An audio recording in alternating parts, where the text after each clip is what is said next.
Thanks, Lynn, for the introduction. Let me start out by stating the obvious. University learning is organized around courses, and for the most part, that learning is delivered through a traditional lecture format. It's true now, it's been true when we were students, and in fact, it's been true since the dawn of modern university in the high Middle Ages. Here is an illustration drawn by de Voltolina of Henry of Germany delivering a lecture to students at the University of Bologna in 1350 or so. Now, if you look at this scene, you can see a number of student behaviors that are quite familiar to modern classes. So, for example, this student. Now, you may have thought sleeping in class was a relatively modern innovation. Well, students in 1350 could say, been there and done that. If you look at the other students, a number of the other students are conversing or looking down or around. And in short, what you see here is a general lack of student engagement, which is familiar to us in modern lecture settings and was evidently already present more than 650 years ago. Now, all this is to suggest that perhaps it is time that we nurture student learning looking at fundamentally different approaches beyond traditional on-campus lecture. Now, for me, the experience of doing a MOOC has opened my eyes to a number of possibilities, specifically with those courses which are courses that are foundational, gen ed courses that are typically large enrollment, which play a very important role in retention, courses like introductory physics. For one, these kinds of courses, working on a MOOC has revealed to me that they offer the opportunity of incorporating reforms. Now, in physics, we have 15 or 20 years of education research that has uncovered numerous ways in which we can improve student learning. However, the bottleneck is that many of these reforms fail to make it into the classroom. And so MOOCs actually offer the opportunity to fast track or to accelerate I'll call the educational technology transfer into student learning environments. Now, MOOCs also offer the opportunity to improve and change the nature of how we do on-campus learning. In particular, I'll mention in a little bit how we're using MOOC material to invert or flip a classroom, a large enrollment introductory course in physics. And finally, obviously, MOOCs reach broader audiences, but I think there's the real opportunity to reach special audiences, Georgia audiences, and I want to highlight specifically that in the context of gen ed courses, Georgia high school students, for example, those students that don't have the opportunity to access advanced placement courses. Okay?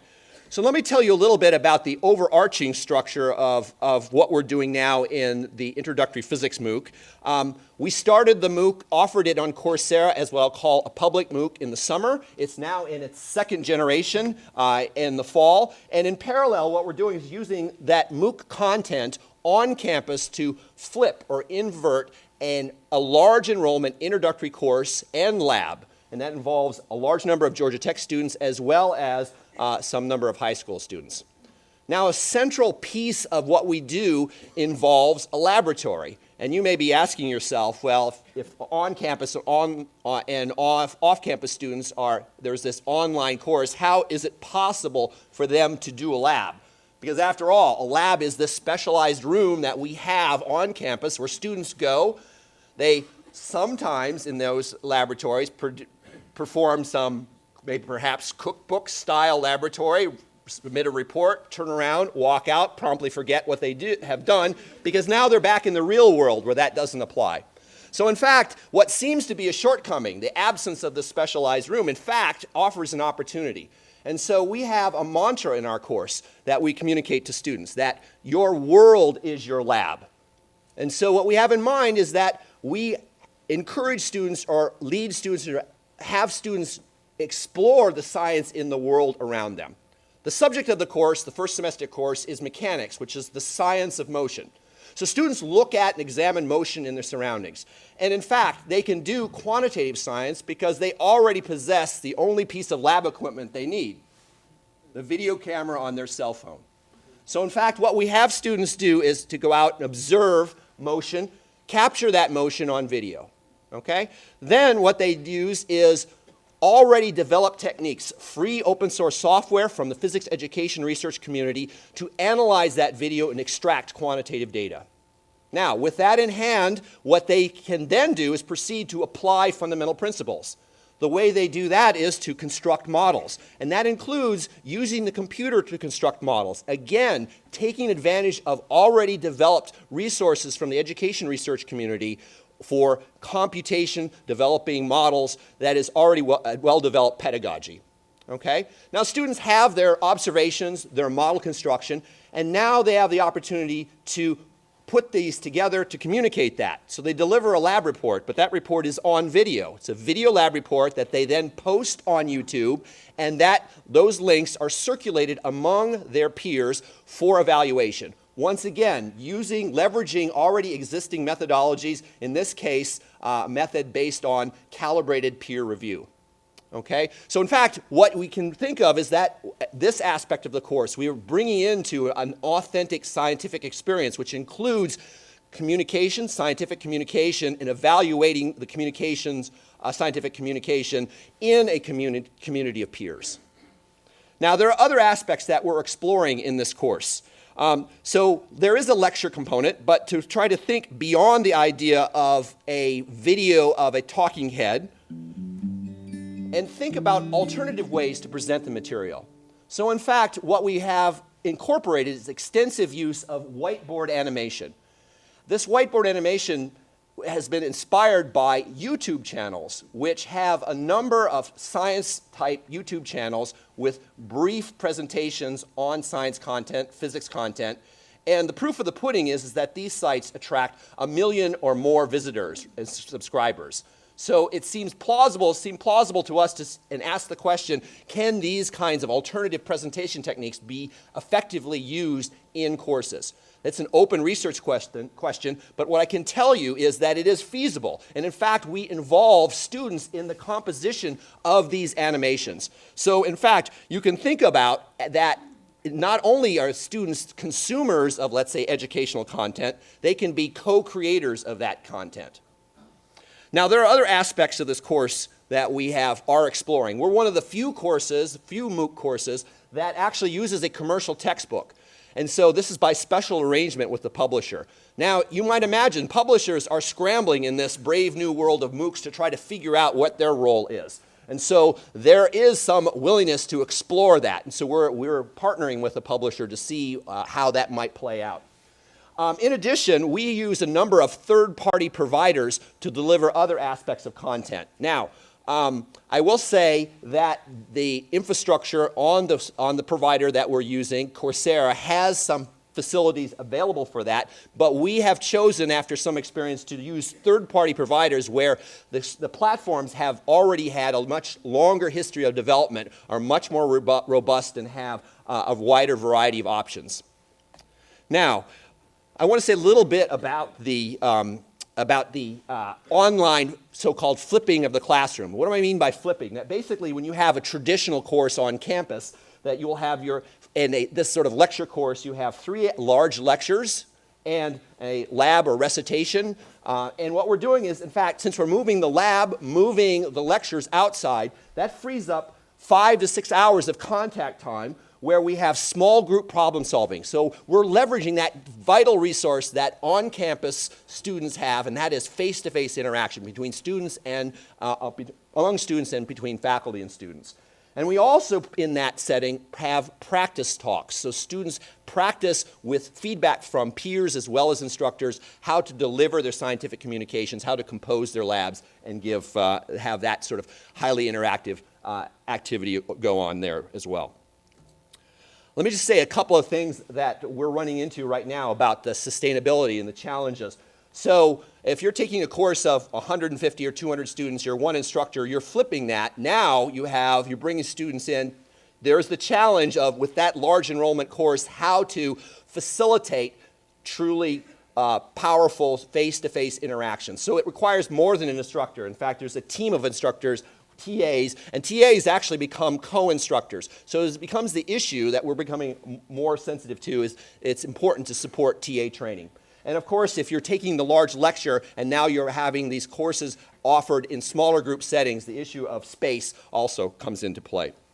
And finally, I'll just mention something, I have just a few seconds, that we are making measurements along multiple dimensions, standard measures, concept inventories, attitudinal surveys, and looking and analyzing student work. I have some preliminary results to tell you about for the summer, but much of this is still in progress. But I'll just close by saying I think that the opportunities offered by doing a MOOC are going to be transformational. And again, anecdotal primarily from my perspective at this point, but it seems like this is an extremely powerful way to reimagine how we deliver, how we improve student learning. So with that, I'll stop. Thank you for your attention.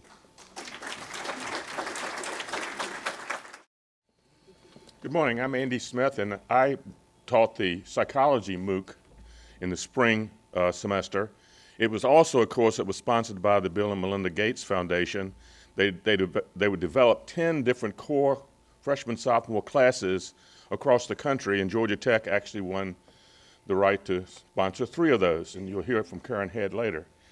I'm also going to teach it again in this coming spring, because I'm going to actually try to bring it back to the Georgia Tech campus, just like Mike did. I'm going to flip the class and have Georgia Tech students involved with the class also. The flipping of the class would be, they still come to Tuesday, Thursday classes at 9:30 to 11, but we use those to have discussions, to have problem solving, and they get all the content from the MOOC itself. And then on Thursday, they come just for a half hour to take a quiz, the weekly quiz, that the students in the open MOOC would take starting on Friday through the weekend to Sunday, and they take the weekly quiz one time. The content of the course is 12 weeks, so I have to stretch it to 15 with the Georgia Tech students next semester. It's 12 weeks, and each week has a different psychology content topic. And this corresponds also with the text material that I use, and I'll talk about that in a minute. How is the MOOC different? Well, you have to, the Coursera platform has you give 10 to 15-minute lectures. And I have 42 years of practice with 50-minute lectures.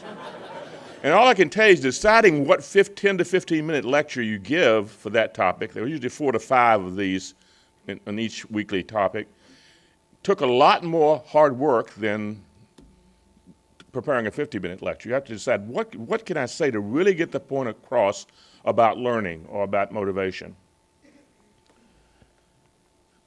Second, we were very, very lucky, and I wouldn't have done it without this, to have Carnegie Mellon's developed online learning initiative. They developed the course materials for several courses, and psychology was one of them. It's all online, it's free, it's available to anybody who can register for it. You could do it yourself by just going to OLI, Carnegie Mellon, and take the psychology class. It has content and text, but it has, what I like about it, it has a lot of interactive exercises for the students to do in each topic. And so it's really much more than a textbook, because it actually engages the student in each of the sections, the modules. And it fit nicely with the content of the course for 12 weeks, as I mentioned. I was able to use their entire content except for one topic, which I didn't include because I ran out of time. Second, I'd had practice with this from the university system years ago, decided that we want to have more gerontology in the state system, so we developed a course where I taught a psychology of aging course, but it went to, I think, 7 different campuses in the university system, and they had, the only deal was I was just going to do the lecture part of the course. You have to provide the instructor and the grading, and because at the University of Georgia, it was all the gerontology master's students. At one school, they were all, I think North Georgia, they were all nursing students. So there was an hour and a half class, an hour lecture from me on GSAMS, I think that's what it was called, right? And then a half hour that they could take and adapt that course to, well, what I used so that everybody, including the Georgia Tech group, was looking at a television screen, was I used the green screen that the weathermen use on television. So I'm standing in front of a green screen and the graphics all around me, and I actually interact with the graphics. Students seem to like that. It's interesting when you get the comments back, feedback back from the students. Another big giant difference, other than trying to give 50-minute lectures, is that the lecture material is being taped in a studio. It's a completely dark room except the light shining on me. Not a single person is in the room. The technicians are even in another room. And here I am looking like I'm talking to them when I'm really talking to a camera and a TV set that I'm looking at. I found that difficult, and I found it takes some trials to make that work correctly, but I think eventually it was okay. We also use written assignments, something like the homework that Mike talked about, and they used peer review. Not knowing what this was all about, I put way too much weight to this in terms of the grading scheme, because it's one thing if your homework is to do computer code. Remember, Coursera and a lot of these providers really came out of computer science departments where you have a right and a wrong answer. But I want to do things like discuss heritability of either schizophrenia or intelligence. Then they say, well, you've got to give the students a rubric which tells them exactly how you're going to grade that, and they have to have it before they take. I had a hard time doing that because I wanted to give them the freedom to answer that question the way they could, and that means that only I could grade them. And I'm not going to grade 20,000 essays. I have a hard time grading 30 essays. I'm not going to do. So that just didn't work out very well. We did it, and we still had students to do very, very well. But I was worried more about what the grader actually used in terms of interpreting that essay. I only did 2 for the semester, one on designing a psychology experiment and the other one on heritability, which I just mentioned. But next time, I'm not going to have much of that in the course.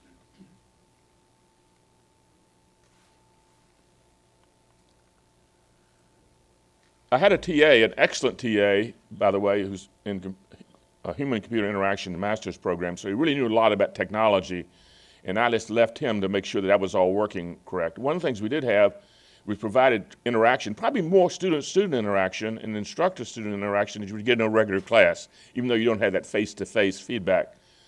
In the forum, they had to post things on the forum. They could ask questions. What we found, if they asked a question about the content, if you waited 24 hours before the TA answered it, 10 students had responded correctly to that. So most of the feedback really came from their peers, the students and we had some really excellent people taking the class by looking at their responses in the forums.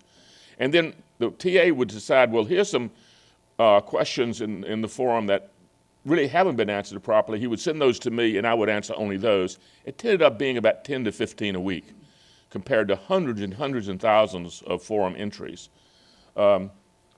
We also had a forum, a thread that could allow them to give feedback on how the course was going. And most of that was, as you know, we talked about retention earlier. MOOCs are not good for retention. The attrition in these things is amazing. But as Bud Peterson pointed out this morning, if they only looked at 2 lectures, they learned something about psychology. But they drop out when it comes to the evaluation part.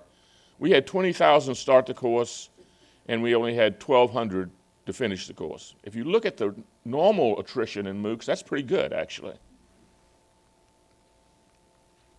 So the Gates Foundation also had a group in Boston called Quality Matters that actually rates the quality of continuing education classes to evaluate these classes. And I have to admit that they sent out this huge rubric about things they're going to look for, and I didn't even read that. I'm teaching the class, and I'm going to teach it the way I want to. I just won't worry about it. So I didn't. And they came back after the first evaluation as 3 evaluators and gave me a little feedback about things I could change. And so I changed them and sent it again, and we got a 95. And we could have that little logo that says, "We have been approved by Quality Matters," and whatever that means. But so we did tend to do okay, even though I wasn't really trying to do okay on that. So next time in the spring, we are flipping the classroom. I already have 20 people signed up for the course. I've limited it to 30 to 40 people because I want to have discussion groups, and I want to have a classroom that has tables that you can get in small groups and talk about things. As I mentioned, less great emphasis on peer-reviewed assignments. I'm still going to have those. It would be more like homework, where they just get a token credit for doing it.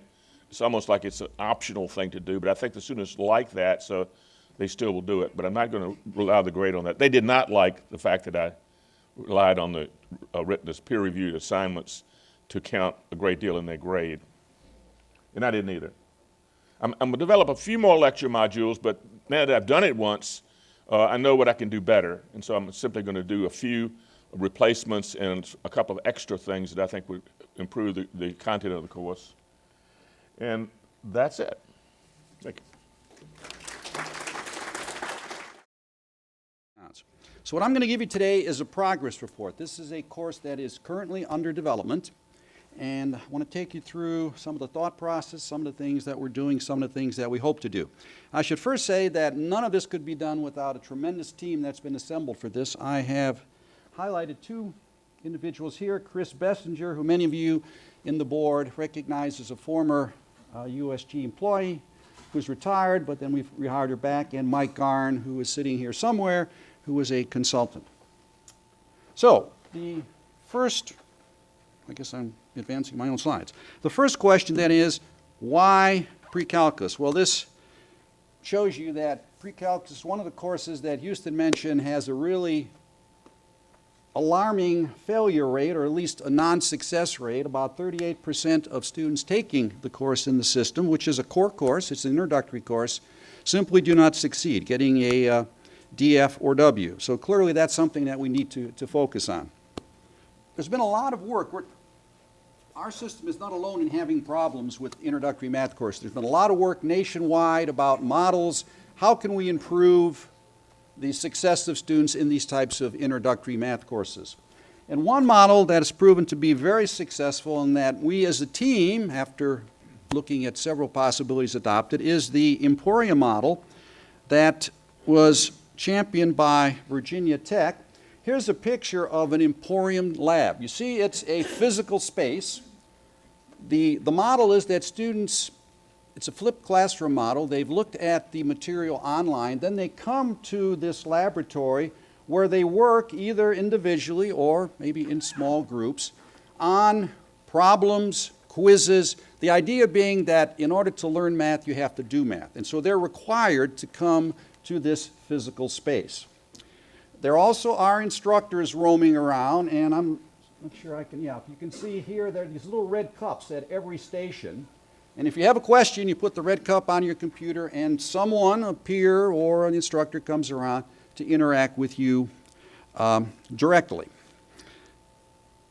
So if we can take this physical space and more or less conceptualize it, we get something that looks like this. We have content that's delivered online and in context. The students then are guided through actual practice with the problem sets, the exercises, the quizzes. There have tutors and tutorials. There are physical tutors, live tutors there, and then they take proctored examinations. So this is the Emporium model. The question is, how can we adopt this physical face-to-face model into a virtual world?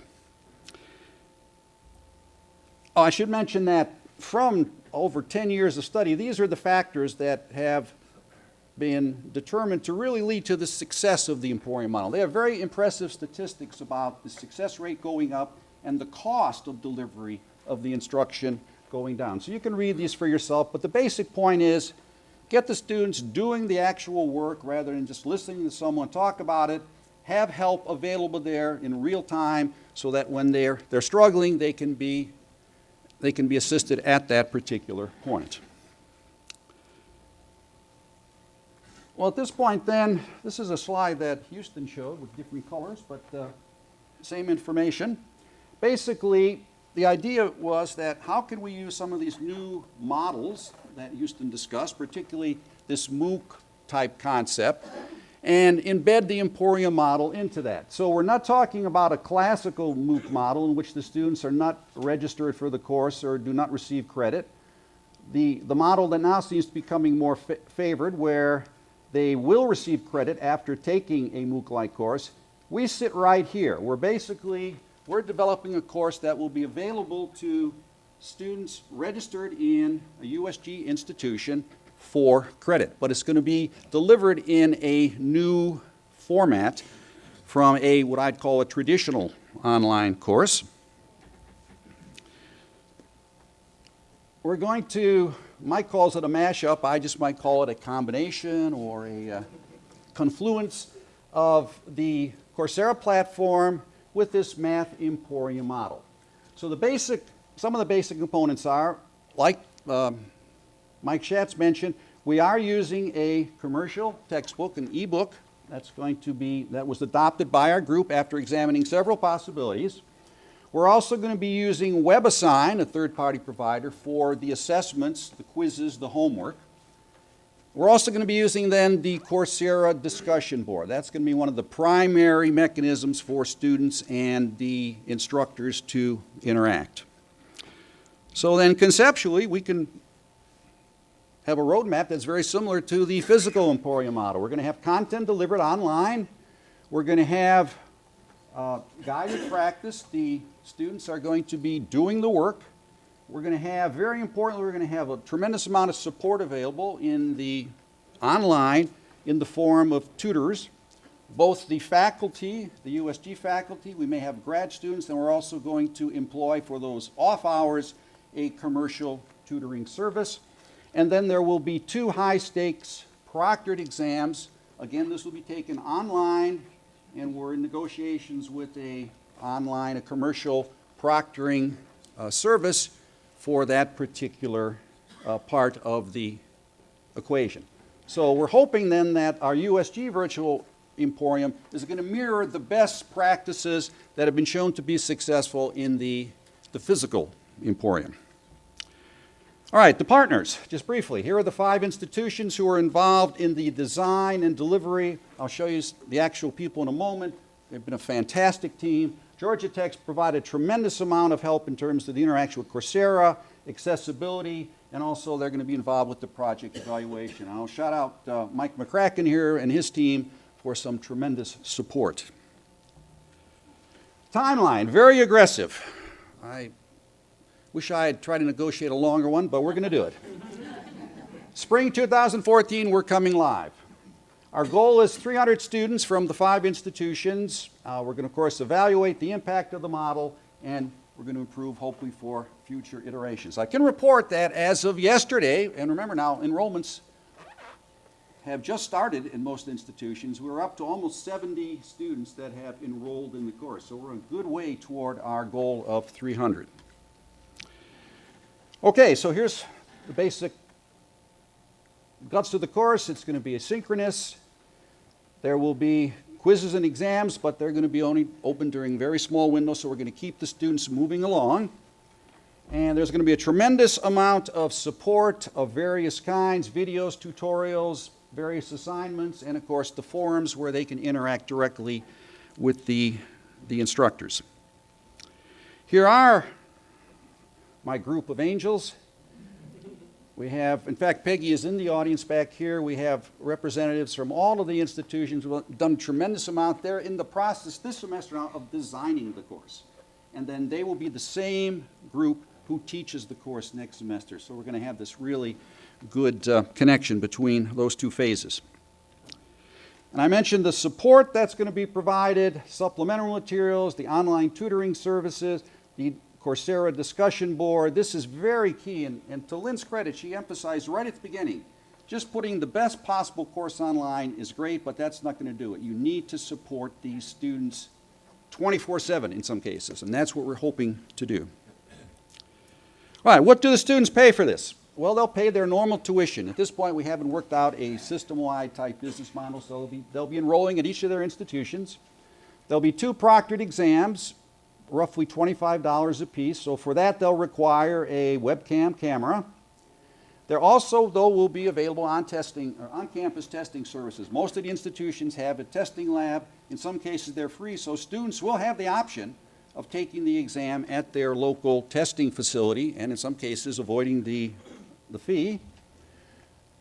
We've been able to work out for this course a waiver of the e-textbook price. So students will not be paying for a textbook. In some cases, that's going to save them a couple $100. So we're hoping that's an incentive, at least for this pilot, for them to register.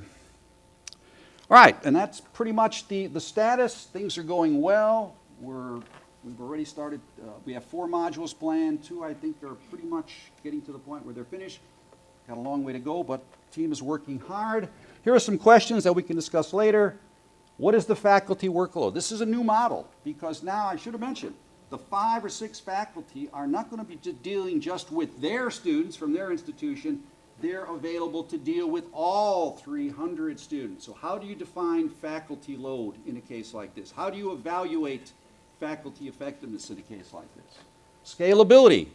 It's been tough working with 5 institutions. They've all been great partners. Scale that up to 30 or 31 institutions. It's going to be another issue. And then finally, what the business model is. Okay, thanks very much. I appreciate your attention. I noticed the title of the symposium was New Models, MOOCs, and Beyond. Well, we're not about MOOCs at Columbus State University, at least not yet. We must be the beyond part. All right. Well, the university system in Georgia, in conjunction with Columbus State University, received a grant from the Gates Foundation, the NGLC grant, and we've built a program which we call Degree in 3. It's an online program for undergraduates that makes college possible for those who thought it was unattainable. We're targeting students who maybe are full-time students, full-time employees, or who perhaps are older students, disabled students, or economically disadvantaged. But other students can come as well, but those are the ones we're targeting. 2 majors right now, communication and criminal justice. How is our program innovative? Well, we've designed it so we've compacted the curriculum. We've shortened the time to graduation. We can say that we're going to try to improve retention in all kinds of different ways, and we're going to lower the cost. That ought to be of interest. Okay, how have we compacted the curriculum? Well, one way is we've taken some of the major coursework for communication and fed that into a minor for the criminal justice program. So they'll be taking the same classes, and that will save us some money in the kinds of the number of courses that we're offering. So it'll enhance the marketability also of our criminal justice majors. Another way here is that we are incorporating learning support elements into our regular math class, into our regular English class. And here is how we're doing this. I think this will be especially interest to you. Students will take a pretest. If they do well, they go on and take another pretest. If they don't do well, they go into this module, go through all the assignments and discussions and quizzes, then take a post-test. If they do well, they go on to the next pretest. If they don't do well, they go back, they get extra tutoring here, they get extra attention. But the idea is that they could easily go from this to this to this if necessary. Then they get into the regular math course. This is all remedial or learning support math. They get into the regular math class. They have 2 proctored exams. This is true for all of the courses that we're going to be offering. Up to 3 actually proctored exams are allowed. And as you can see here, the learning support class elements are in green and the regular math class are in purple here. And we think that this is going to be, in fact, we know we've already started it. So far, all of our students have made it through to at least Module 4. Many of them are at Module 5 already. And it's only 3 weeks into the term. We started in October. So this is looking very, very good for us at this time. Another way which we're compacting curriculum, we're taking certain courses that have, let's say, outcomes that overlap or are compatible with each other, and we're blending that into one class. Here's an example of another competency. It involves public speaking, ITDS 2735, as you can see down here, that's life and career planning. Here, life and career planning. These buttons are too close together. And another class here, learning leadership development. So we've taken the basic speech class and then put in 2 other 1-credit-hour seminars, blended it all into one competency, but again using this idea that if students know the material, they can pretest out of it. with one difference. I mean, if they do really, really well on the pretest, they might do a little bit of this activity before going on to the next pretest. Notice that this particular class does not have any kind of proctored exam in it. There's an awful lot of assignments, however, for them to do. We've shortened the time to graduation in this program as well. For one thing, we're awarding a degree in 3 years, not 4. Well, that's shorter. How have we done that? Well, we are requiring students who are attending full-time to come at least part of the summer. So you can see down here, session 1, 2, 3, 4, 5. The session 5 is actually part of the summer term. So unlike a regular student who might be going just fall and spring, but not in summer, of course we're going to accelerate them a little faster because part of the summer is required. The 6th session, by the way, is a make-up, catch-up session. So if they don't pass a class here, they have a little time to catch up without getting behind, so they can stay on track and stay with their cohort, whatever their cohort is. Another way that which we shorten time to graduation is that we enroll the students. They don't enroll themselves. You know from experience that when students enroll themselves, sometimes they get distracted. They go, you've seen Up, with the dog going, squirrel, okay? Well, sometimes students see a course that, hey, that looks like a good course, but it slows them down. It keeps them from graduating on time, and sometimes it gets them distracted. So we will be registering students for their classes. They cannot take a class they don't need. If they want to, I guess they could tell us they want to take something else, but ordinarily they won't take a class they don't need. We're going to be very creative with transfer credits. We're going to use prior learning assessments whenever possible and use portfolio assessment as well. How are we improving retention? Well, we've just entered our first class, so we don't know for sure, but here's some of our plans.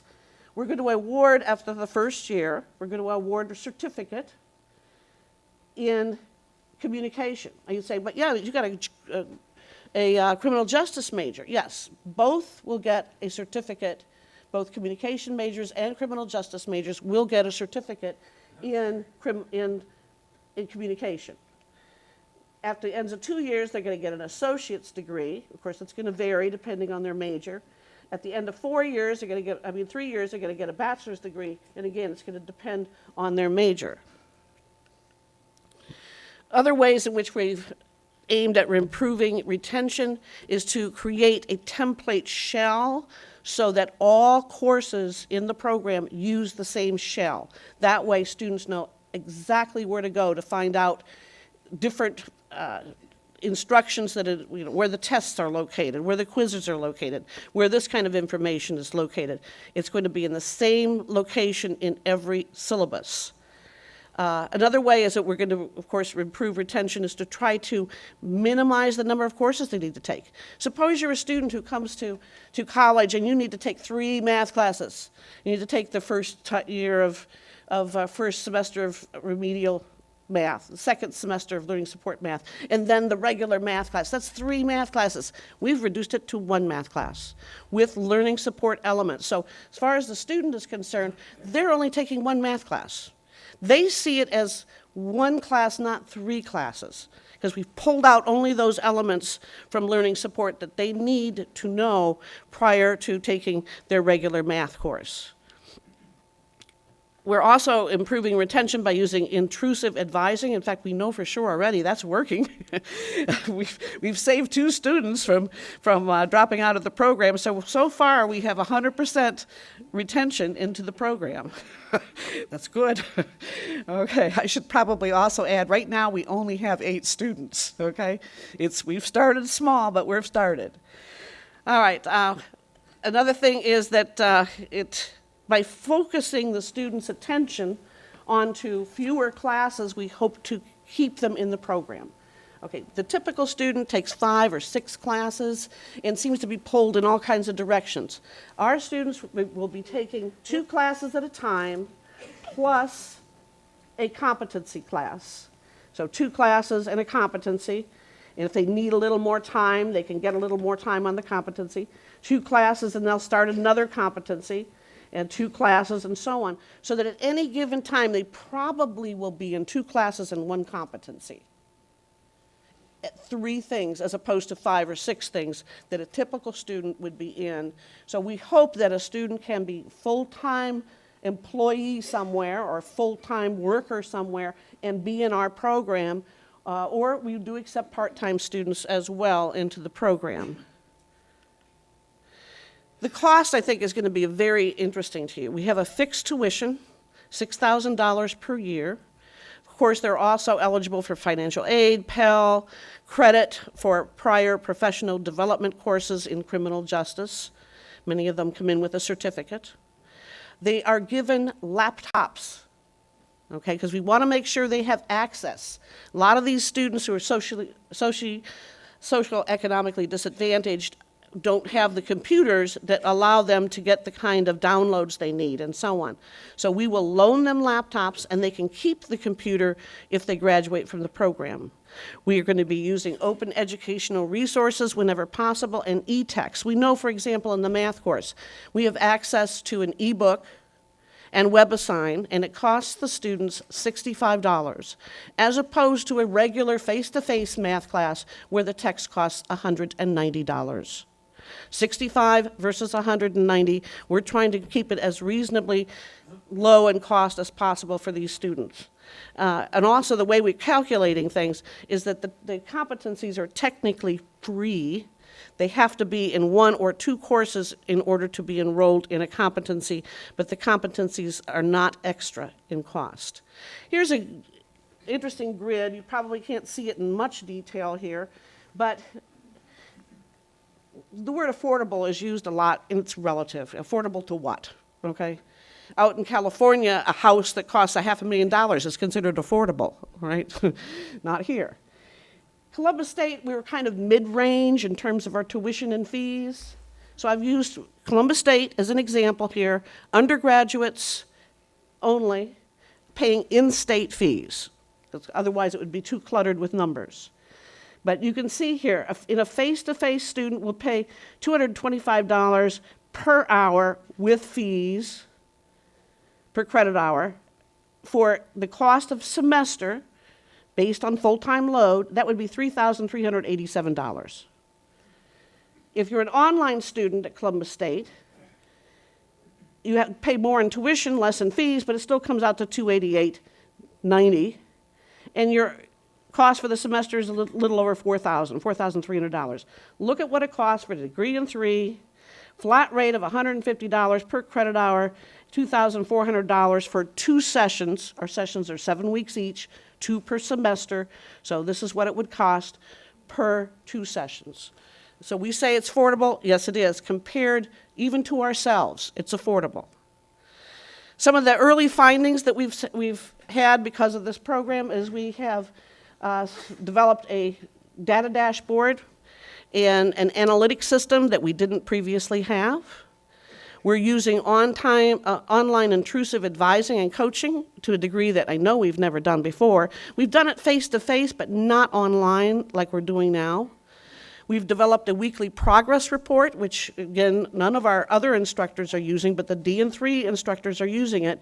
They have to submit a weekly report to the chair of the department, who's sitting right down here, and he's going to be able to see which students are involved, which students are keeping up, which students are not keeping up, and the associate chair, who's sitting right next to him, will be able to call those students and find out what's going on and ask them and hopefully get them back on track.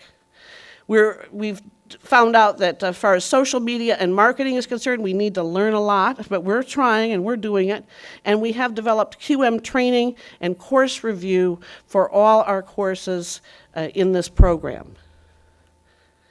If you have any questions, and I know you can't write this down now, but when later you'll have this, you can see some of the marketing and advertising we have done. And you can see our names, phone numbers, and other information for contacting us. Thank you very much. Good morning. We've heard a lot of great innovative strategies for providing new content for courses, new pedagogies. I'm going to talk a little less about that and a little more about the consumer perspective, how we as institutions might make use of some of these new innovative courses that are being developed by our colleagues, how we can go about crediting for them, and how we can go about justifying doing so to our faculty colleagues. And that last issue is not a small one, as we know. Here's a quote from Donald Hanna. Basically what he's saying, and I think this is a good starting point for my brief comments, is that the point of all that we're doing is not ultimately the technology. The technology is affording us the ability to do things that we want and need to do on behalf of our students. And you know, at Georgia State, student success is an extremely high priority. And so I want to look through the lens of student success and give an argument for why we should care about these innovations, why we should plunge in, not necessarily as producers of MOOCs and other sorts of innovative online learning, but as consumers, as users of these technologies.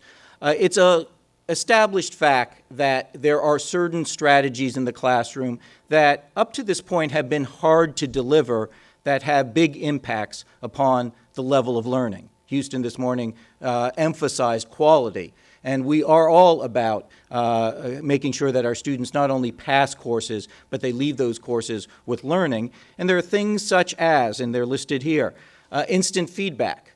For 20 years before I got roped into being a full-time administrator, I was a full-time faculty member. And one of the things that the students lauded me for back then was the fact that I amazingly turned most written assignments, exams, and so forth back during the next class session. But by the speed of today, that 2-3 days later is no longer instant and is no longer laudable. I mean, the students are turning away from email because it's too slow and needing to instant message and so forth their friends. So technology affords us that ability to provide instant feedback, and that's a good thing from a pedagogical perspective. We've always strived for active participation. In fact, one of the downfalls of large lecture-size classes has been that we don't have the same level of interaction and the students don't have the same ability to let their voice be heard. But technology used wisely can allow for much broader active participation. Any of you who are using LMS systems, and it's most of us, know that that's the case. In fact, you tend to hear from voices that you might not have heard from in the more traditional classroom setting, where students who wouldn't raise their hand and speak up in class now are actively participating through the technology of LMS. Personalization, I mean, the seminar model has always been lauded going back to the 14th century for providing the ability for the instructor to really understand each student individually and so forth. There are all kinds of opportunities, some of which I'll mention, in that space with regard to personalizing and being able to shape material to individual student needs. Low risk, that's an odder concept to put on the board here, but I think it's important. The notion that learning occurs effectively when students are able to put themselves out there and actually take a chance on being wrong. And too often in our courses, and in part it's because we don't have the technological support, we give them very little opportunity to do so. You know the classic model, which we'd all like to steer away from, I think, of a course that the grade is based on midterm final. Well, one reason faculty members gravitate towards midterm final is because giving feedback and giving responses is very time-consuming and burdensome. What if we could give students that kind of feedback in a very low-risk setting where it's not dependent upon their final grade, but they're getting feedback constantly throughout the semester? We will get better in different types of participation. And then, of course, repetition. We all know, and sometimes we're frustrated by in the classroom, the need to say things over and over again. Well, technology, at least if done well, affords us the opportunity to not have to say things over and over again because there are technological means of doing so. We have a lot of experiments that are already in place out there that have shown excellent results. Charles, a few minutes ago, was talking about the Emporium model. We were an early adopter at Georgia State of the model that was originated at Virginia Tech 6-7 years ago now. We began to convert all our pre-calculus courses to an Emporium model, a blended model. You can see the reason why. 6 or 7 years ago, our DFW rates in those courses, 43%. With 70% of our students on HOPE, this was a major factor in the loss of the HOPE scholarship for our students. They all had to get through college-level math. 43% were getting D's, F's, or W's the first time through, and then having to circle back and do the same course over again, oftentimes not getting better results the second time out. What we did is switch to an Emporium model. What we do is we have one traditional lecture section a week in each class, and then the class meets as a group in the physical Emporium. We had to set up math labs across campus, so this is not necessarily a cheap option, but it was one that allowed us to get the kind of prescribed and personalized learning established. They work through a Pearson product, the My Math Lab, in the lab with the instructor present, available to answer questions and at times to pull the group together and to point out overall observations. We do this on a large scale now. Last academic year, our students at Georgia State didn't have any option but to do their college algebra through this model, 7,500 students, so we were massive before massive was cool.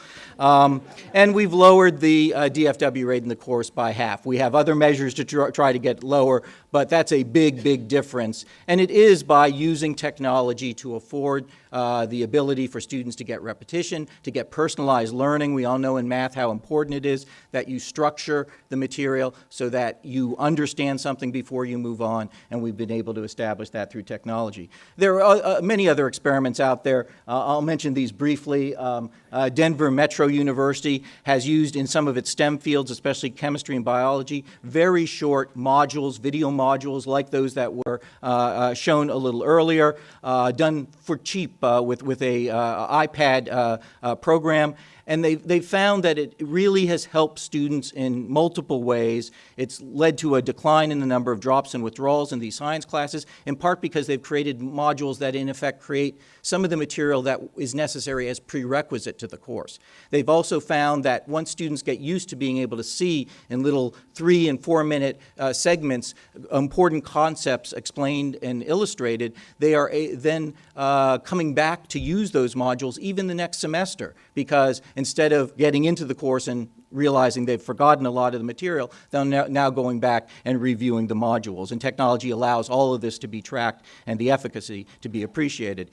A Harvard-led study of a few years ago in physics, introductory physics, took a standardized exam across multiple multiple institutions. It produced some very sobering results initially. What they did is they gave a pre-test and then they gave a test at the end of Intro to Physics, and found out that out of all the information that they expected students to learn, they were only learning about 25% of it through traditional lecture format, which was the dominant model in introductory physics classes across these institutions across the country.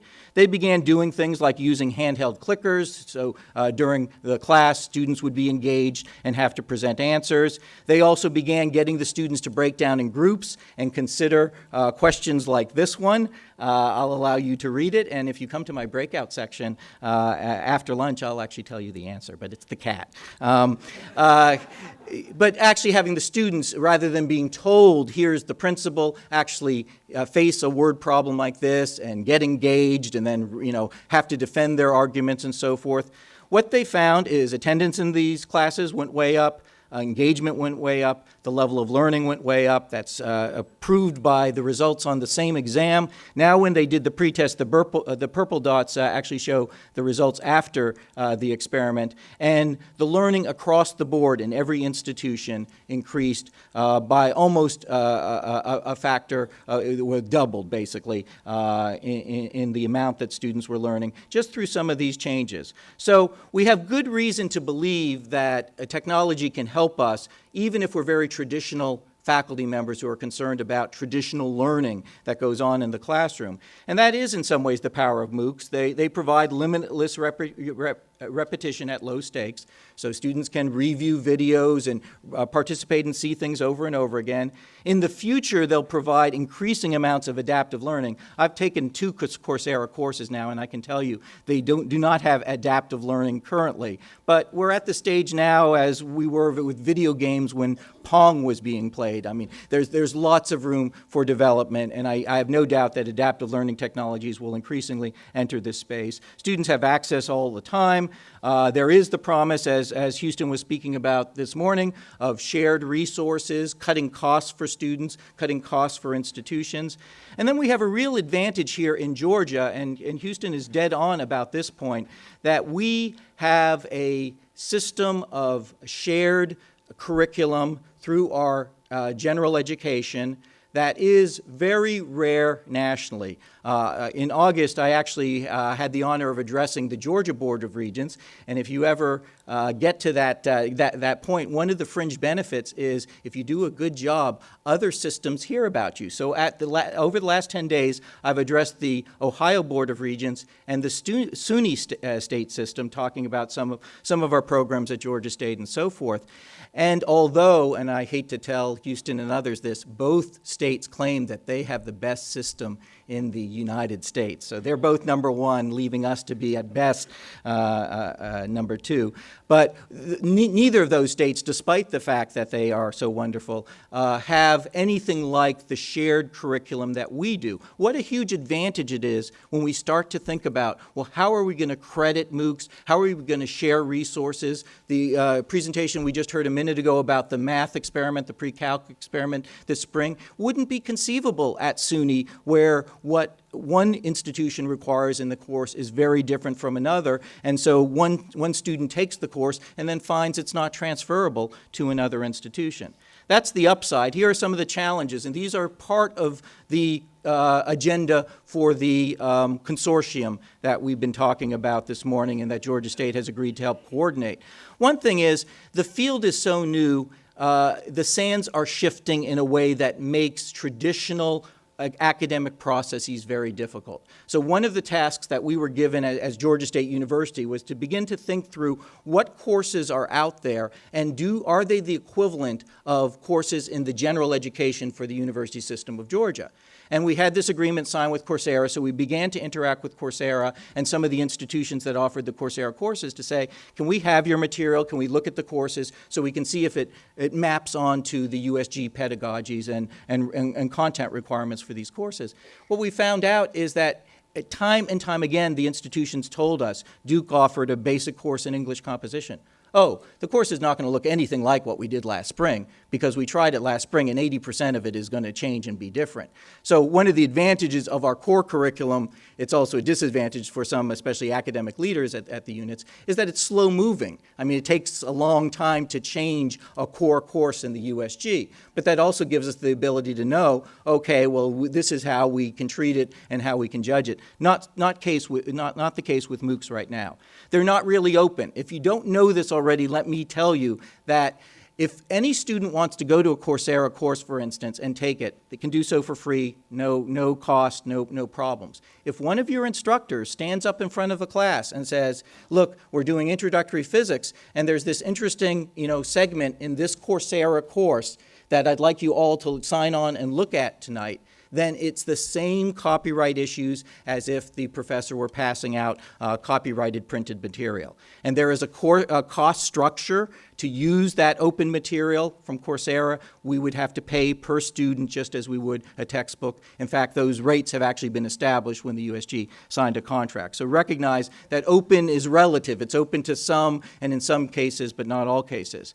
There are basic issues that, and I know this is already dividing faculty at Georgia State, whether the competencies gained in the MOOCs should be credited as 3- and 4-hour courses, or should this really merely give the students advanced standing so that they're ready to take an upper level course? That would streamline their path through the curriculum, but not necessarily give them a credit that counts towards the 120 hours they need for the bachelor's. What about your budget? These are going to be big issues. How we price giving credit for these courses is going to be a huge and probably fairly divisive issue. We have big disparities among our schools for what we charge per credit hour. So is it going to be the case that one size fits all? And what will happen if the price is much lower than traditional credit hours? Is that going to funnel even students who are not equipped to succeed in the MOOC setting into those courses and actually work counter to our pedagogical goals of raising completion?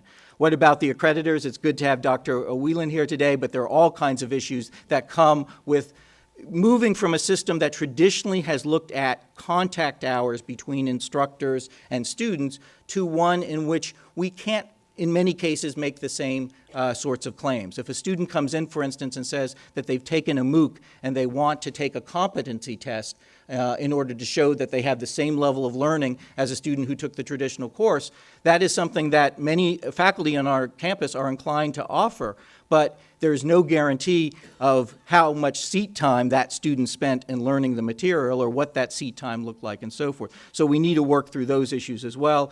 And then the strength of our system, the Common Core, is also an issue that is at risk here. Because if we don't coordinate our efforts as a system, if we begin to allow one institution to say, well, you do this Coursera course and it counts as the same as American government and so forth, and other institutions don't agree, we're going to have that kind of strength really break down. So we're going to have to figure out some way to integrate MOOCs and the potential that they have for helping our students into the system that we've developed here in the USG.